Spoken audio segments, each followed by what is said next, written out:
Previously on the Genma Chronicles. Kuro, my new good buddy, we will train you in this mysterious mountain that we live in for 1 month. How long until we reach the City of Vitality? We should arrive in Vitality in 1 or 2 days now. Chapter 7, Cold Nuts. Finally. Here at the City of Valor, said Genma with relief. Mjerky nodded with violent excitement. Genma raised an eyebrow and looked over at Mjerky. So where to? Asked Mjerky, fixing his character. Genma pointed over to a large building that was about 60 stories.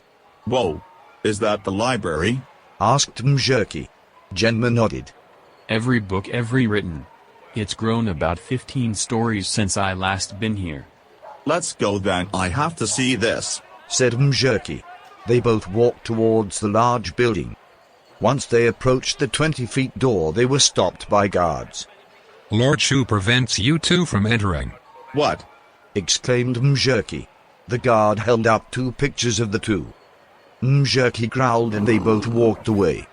Shu is here. Wait. You know this library has a small artifacts section. He's probably in there looking for one of those stones. Genma rushed off but was held back by Mjerky. Genma, you can't. You saw what he did to you last time. He may even be stronger now. Genma growled and calmed down. Then we'll wait for the elementals to get here. There's a tournament going on soon and Kuro's gonna be in it, said Genma. Oh damn. I can't wait to see them again, remarked Mjerky. Genma nodded lightly as he turned around and walked towards a hotel. Lane, Jack, and Karo was standing there. Karo had a yellow robe on now. He looked back. Hey guys, he said coolly. Genma raised his hand up slowly, then lowered it. So you really are an elemental? Asked Genma. Karo shrugged. Lane took a deep breath. He has the potential. His powers have increased dramatically and he managed to carry us through the skies and into this city in a matter of hours. Genma's eyes widened and nodded in interest. Yeah. Not many people can do that, he said lightly. Lane smiled and stared at Genma. Genma turned around and looked up. He took a deep breath. So, you know, Shu is here? Lane and Jack narrowed their eyes. Seriously? Asked Jack. Genma nodded. In town somewhere. I'm guessing the library because we're the only ones not allowed in. You could sneak in, couldn't you? Easy because, explained Lane. I'm not that good yet. I may be what I am, but I could never harness its full potential, interrupted Genma. Oh, well then we'll take you in to see him, said Jack. Genma looked at the building. He's on the 14th floor, taking the stone. Lane and Genma's eyes jumped with excitement. Karo walked up and grabbed Genma and Mjerky. Lane created a fire spin and manipulated it up to the 14th window, smashing through. Jack swung his hands up and created a wave of water flow up the side of the building, smashing into a second window. Last was Karo backflipping and in a flash disappeared, followed by a thunderbolt smashing into a third window from the sky. In the aftermath of the bolt came Karo, Genma, and Mjerky, now in the building. The room was dark and silent. A wall of fire appeared, surrounding them and lighting the whole room. Lane and Jack walked up. Where's everyone? Asked Karo. Lane shrugged. Do you hear that? Said Jack. Everyone paused to listen. A distant talking was heard along with laughter. They all walked towards the sound and Lane burned out the fire. They found themselves walking around a corner into a dimly lighted hallway. The sound was heard from the first exhibit on the left. Before anyone could say anything, Karo put a finger up to silence them. He backed up to one of the lights and zapped himself inside of it. A minute later he came out. Hiden, Kakuzu, and Itachi are in there along with Shu. Dead? Explained Karo. What? Shouted Genma as he busted through the door. The 3 organization members looked back. Ah, Genma, I don't believe we've met, said Itachi. He had black hair and red eyes. Get out of here, you two. He's man, said Itachi. Lane, Karo and Jack walked in. Jerky stood back. Shu jumped up and slashed Hayden and Kakuzu in the back of the legs, while Jack and Lane swooped by slashing them through their body. They both clinched their bodies and jumped off into the walls, seeping in. Karo growled and chased Hayden. Jack ran after Kakuzu. Lane and Genma stood, ready to take whoever emerged the winner on. Itachi brought out 2 daggers and disappeared. Before Shu realized it, Itachi was casually poking his dagger into his back. Shu slammed back and swung his katana at Itachi. He wasn't even there. Itachi was now behind him again, this time kicking Shu's head into the wall and holding it there. Shu pulled his head out and pushed Itachi back. He turned around and revealed his eyes. There were 3 markings in his eyes and his skin grew grey, the ancient markings revealing themselves. Itachi's eyes widened as Shu gave him a headbutt, then kicking him onto a beyond wall. Shu grabbed him by the throat and flung him out the roof.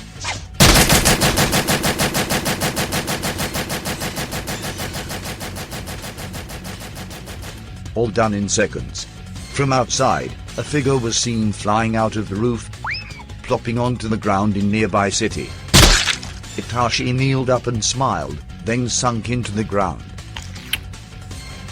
Lane pulled out a gigantic red blade that curved back and had a gleaming black pearl on the back of the blade, in the middle. Genma pulled out his shurikens and lunged at Shu. This time Genma kept up with Shu's speed and technique. It's hard, but still I know your moves perfectly, said Genma. Shu lowered his eyebrows and shone his eyes. He walked behind Genma and punched him smack into a wall. Lane gave multiple swings and kicked Shu back. His eyes grew again and walked behind Lane, but was quickly hilted in the face and knocked onto his back on the ground. Lane's eyes grew red and charged up a fire blast. A large blast of fire crushed through Shu and busted out the building. 2 shuriken followed after the soaring Shu. He clanked his katana against the shuriken, stopping them. Then they exploded and rushed back to the building, into Genma's hands. Following Kakuzu, Jack sent 2 rivers of ice to go around and surround Kakuzu. 10 Jack clones jumped out the ice and the ice shattered. Kakuzu was now surrounded completely. Hand it over, said Jack. Kakuzu's goggles gleamed in the sunlight and his veil remained still. He pulled out his halberd and pointed it at Jack. Then Jack pulled out his blades and lunged forward. Kakuzu's hands and lower arm broke off and flew at Jack. They were connected by a few thick wires.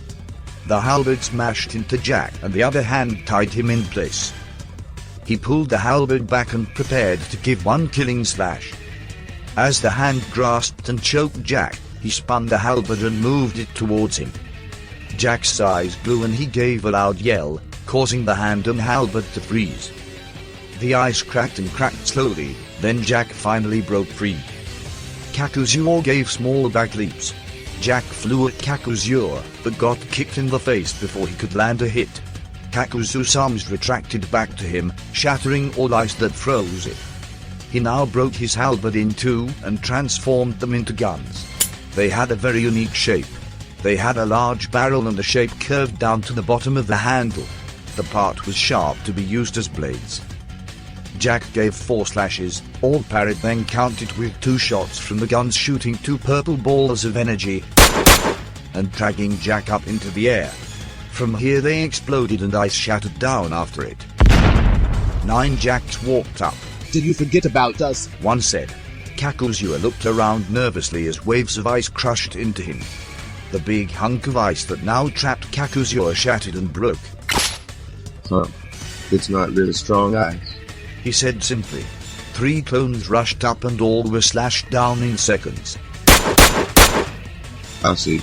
You're not so strong with your ice being so useless, huh? Taunted Kakuzu. Jack growled and retracted his clothes. Jack kicked a piercing wave and shot a ball of ice at Kakuzu before he could leap for an attack. This temporarily froze his right leg and arm. Kakuzu used his left hand to slash Jack, but was ducked under and took a clean slash from, then kicked back. Kakuzu looked up and saw no one. From behind, Jack landed from a backflip and gave Kakuzu 5 more slashes. Jack walked up and pointed his blade at Kakuzua's face. One of his guns popped up and shot Jack through the chest. A hole was made in his chest. From the hole out, Jack's body cracked and shattered. Kakuzua looked straight up and saw Jack plant his blade right in between his eyes. A clank was heard. What the hell? Screamed Jack. He gave 3 more stabs and heard 3 more clanks. Kakuzua got up and took his goggles off. The shape of his eyes are normal, but the eyeball itself was a plate of steel with a black circle drawn in with no pupil. Hey, what the? You're steel? Asked Jack. Kakuzua smiled. Partly. He put his goggles back on. So then you must hate water, Shouted Jack. Kakuzua gasped and backed off. Jack created a giant wave of water and caught Kakuzua in it. It twirled up and spun until it was a standing twister of water. Jack's eyes flashed bright blue and created a sheet of ice over the water, trapping in Kakuzua. You will rust and die in there, said Jack as he walked away. Kakuzua spun and spun uselessly. He finally floated to the bottom and held out his fist. His fist crushed through the ice and sent water tidal waving at Jack. The wave crushed over Jack, but he could just merge with it no problem. And he did, along with creating 6 small twisters of water slam into Kakuzua. The water died off. Hardly. He said. Jack growled. He's part steel, so maybe he just have a weak spot, he thought. Jack split into 5 and slashed all over for a weak point. Kakuzua took them all out and sent the 5th sliding back on the ground. Ugh, not one single soft spot, thought Jack. Wait, I know, he snapped. Kakuzua backed off.